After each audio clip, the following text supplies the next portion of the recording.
Ladies and gentlemen, welcome to the channel. Today we are going to be exploring squatters' rights, and specifically in New York. We're going to see what happens if someone occupies a property without permission, and we're going to explore a few other questions. So without further ado, let's climb into it. The first thing we want to know is, let's define what a squatter actually is.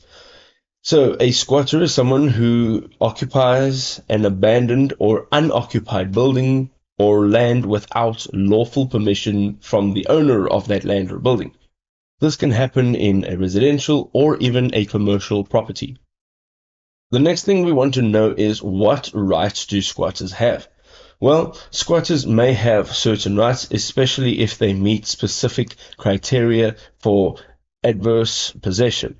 Here are some of the key points that you should probably know. Continuous occupation. They must occupy the property continuously for a minimum of 10 years. Open and notorious use. Their use of the property must be visible and obvious. Exclusive possession. Squatters must have exclusive possession, meaning that they are the only ones using the space. And the last one is hostile claim. The occupation must be without the owner's permission. This brings us to an important question. Is a squatter the same as a trespasser? The answer simply is no. Let me explain.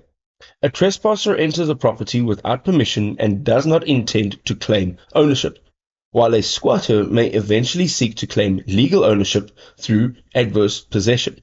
In conclusion, understanding squatters' rights in New York City or any other state is essential for property owners as well as potential squatters alike. If you found this video informative, drop us a like and we'll see you next time.